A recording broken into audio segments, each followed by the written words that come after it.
തെരഞ്ഞെടുപ്പ് രംഗത്തെ ഏറ്റവും ഉജ്ജ്വല വാഗ്മി, ഉജ്ജ്വല പ്രഭാഷകൻ, ജനങ്ങളെ മാറ്റിമറിക്കാൻ, അവരുടെ മനസ്സിനെ മാറ്റിമറിക്കാൻ, ഉന്മാദത്തിൽ അറാടിക്കാൻ കഴിയുന്നത് ആര് എന്ന ചോദ്യത്തിന് ഒറ്റ ഉത്തരമേ ഉള്ളൂ. ഇന്ത്യയിലെ നമ്പർ 1 നമ്മുടെ പ്രധാനമന്ത്രി ശ്രീ നരേന്ദ്രമോദി തന്നെയാണ്. അദ്ദേഹം പലപ്പോഴും അസാധ്യമെന്ന് തോന്നാവുന്ന ആംഗിളുകൾ സൃഷ്ടിക്കുന്ന ഒരു പാരമ്പര്യമുണ്ട് അദ്ദേഹത്തിന്.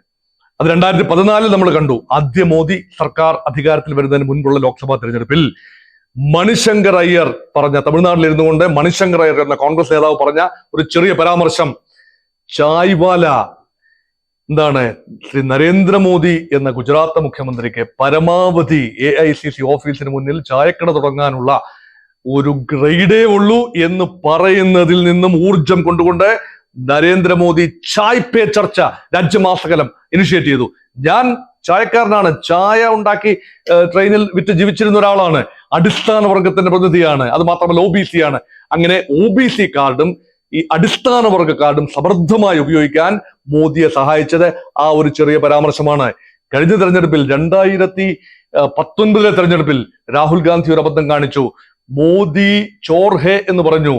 അപ്പോൾ ചൗക്കിദാർ ചോർ ഹേ എന്ന് പറയുമ്പോൾ കാവൽക്കാരൻ കള്ളനാണ് എന്ന പ്രചരണം കോൺഗ്രസ് കൊണ്ടുവന്നപ്പോൾ അതിനെതിരെ മെയിൻ ഹൂ ചൗക്കിദാർ ഹേ, ഞാനാണ് യഥാർത്ഥ കാവൽക്കാരൻ എന്ന രീതിയിൽ മോദി മറുപ്രചരണവുമായി രംഗത്ത് വന്നു.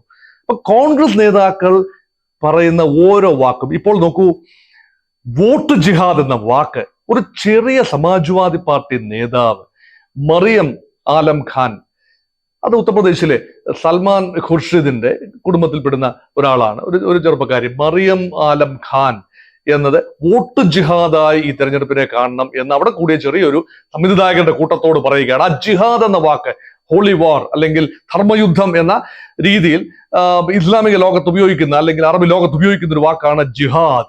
ആ വാക്കിന് ഇന്ത്യയിൽ മറ്റൊരു പരിപ്രേക്ഷ്യമാണുള്ളത്. അത് പരമാവധി ഉപയോഗിച്ചുകൊണ്ട് ഇന്ത്യ മുന്നണി, അത് പ്രത്യേകിച്ച് കോൺഗ്രസ് പാർട്ടി ഉൾപ്പെടെ വോട്ട് ജിഹാദിന്റെ ആൾക്കാരാണ് എന്ന് പറയുമ്പോൾ ഒരു ഇസ്ലാമിക വൽക്കരണം, ഇന്ത്യ ഇസ്ലാമികവൽക്കരിക്കും ഇന്ത്യ മുന്നണി എന്ന ഒരു നറേറ്റീവ് കൊടുക്കുകയാണ് നരേന്ദ്രമോദി. ഇതെല്ലാം തന്നെ നമുക്ക് തോന്നാം, ഇതെല്ലാം ഒരു വർഗീയ അജണ്ടയുമായി ബന്ധപ്പെട്ട തീവ്ര വർഗീയത ആളിക്കത്തിക്കുന്ന രീതിയിൽ വിദ്വേഷ പ്രസംഗങ്ങളിലൂടെ നീങ്ങുകയാണ്. നിങ്ങളുടെ കെട്ടുതാലി പോലും പണയപ്പെടുത്തി വെക്കേണ്ടി വരും, അത് ന്യൂനപക്ഷങ്ങൾക്ക് വിതരണം ചെയ്യും, രാജ്യത്തിന്റെ സമ്പത്തിന്റെ വിതരണ പ്രക്രിയ നടപ്പാക്കുമെന്ന് കോൺഗ്രസ് പ്രകടന പത്രികയിൽ പറയുമ്പോൾ വർഷങ്ങൾക്ക് മുമ്പ് മൻമോഹൻ സിംഗ് പറഞ്ഞൊരു കാര്യം എടുത്തു പറഞ്ഞുകൊണ്ട് ശ്രീ മൻമോഹൻ സിംഗ് പറഞ്ഞു, വിഭവങ്ങളുടെ ആദ്യ അവകാശികൾ മുസ്ലിങ്ങളാണ്, ന്യൂനപക്ഷങ്ങളാണ് എന്ന് പറഞ്ഞു.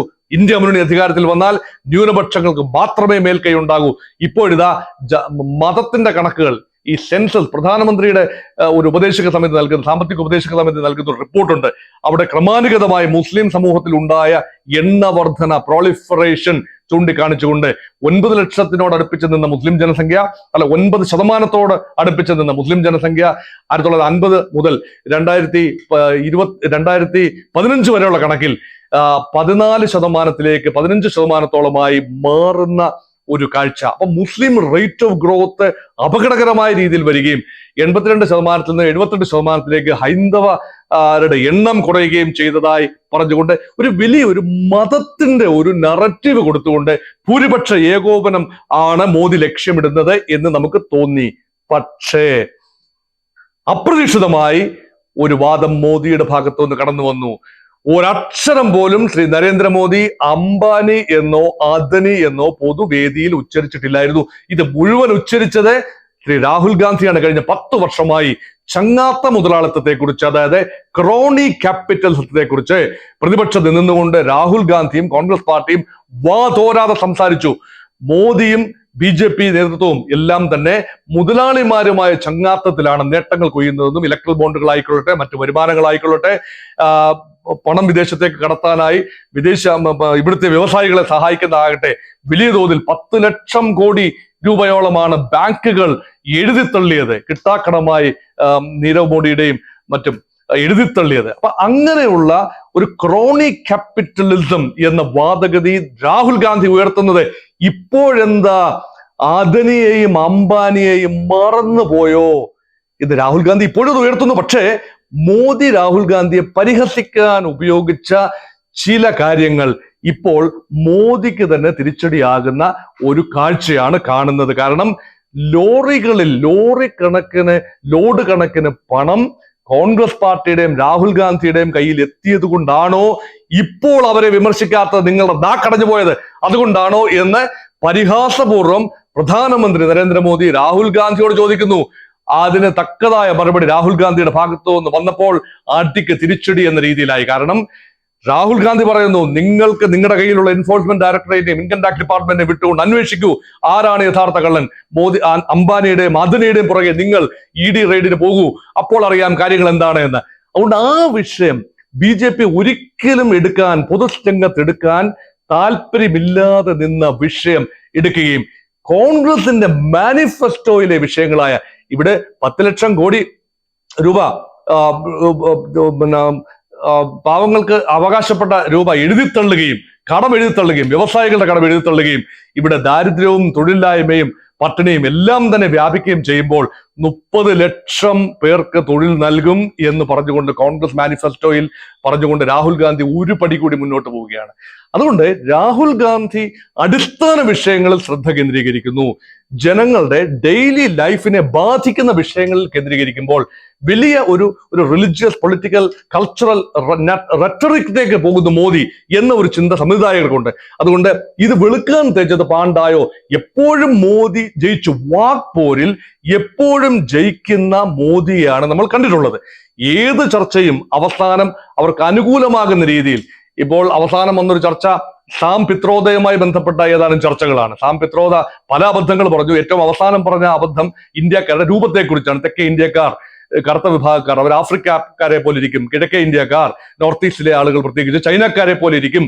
അതുപോലെ വടക്കേ ഇന്ത്യക്കാർ യൂറോപ്യന്മാരെ പോലെ ഇരിക്കും. അതുപോലെ പടിഞ്ഞാറേ ഇന്ത്യക്കാർ അറബികളെ പോലെ ഇരിക്കും. അത് കാഴ്ചയിൽ അങ്ങനെയാണ്. എന്നാലും ഇന്ത്യ ഒന്നാണ് എന്ന് സാം പിത്രോദ പറഞ്ഞതിനെ വളച്ചൊടിച്ചുകൊണ്ട് വംശീയമായ അധിക്ഷേപം കോൺഗ്രസ് പാർട്ടിയും അതിന്റെ ഓവർസീസ് സെല്ലിന്റെ ചെയർമാനായ സാം പിത്രോഡയും നൽകി എന്ന് പറഞ്ഞുകൊണ്ട് കോൺഗ്രസ് പാർട്ടിയെ പ്രതിരോധത്തിലാക്കുന്ന കാഴ്ച കണ്ടു. ഇതെല്ലാം തന്നെ മോദിയുടെ മായാജാലങ്ങളാണ്. അർദ്ധ അവസരങ്ങളെ പൂർണ്ണ സാധ്യതകളാക്കി മാറ്റിയെടുക്കാനുള്ള നരേന്ദ്രമോദിയുടെ അനിതര സാധാരണമായ വൈഭവം നമ്മളിത് കണ്ടു. പക്ഷേ ഇക്കാര്യത്തിൽ അദനിയുടെയും അംബാനിയുടെയും കാര്യത്തിൽ കൂടുതൽ അന്വേഷണത്തിലേക്ക് പോകാൻ നിങ്ങൾ തയ്യാറുണ്ടോ എന്ന് രാഹുൽ ഗാന്ധി ചോദിക്കുമ്പോൾ നരേന്ദ്രമോദിക്ക് എന്താണ് മറുപടി? ഇവിടെ ഒരു കാര്യം കൂടി ശ്രദ്ധേയമാണ്.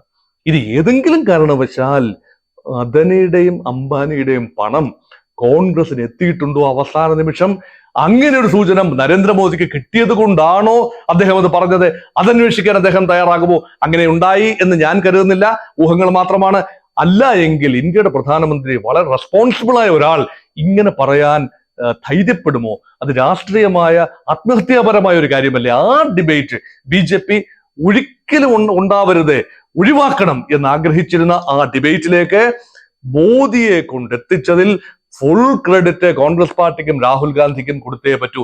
അപ്പൊ ഏത് മഹാമല്ലനും ഒന്ന് ചുവട് പിഴയ്ക്കാം, ഒരു കാര്യത്തിൽ പിഴയ്ക്കാം. 10 കാര്യത്തിൽ നേട്ടമുണ്ടാക്കുമ്പോൾ ഒരു കാര്യത്തിലെങ്കിലും പിഴവ് പറ്റാം എന്നതിന്റെ ഉദാഹരണമായി മാറുന്നു അനവസരത്തിൽ വന്ന അംബാനി അദനി പരാമർശം.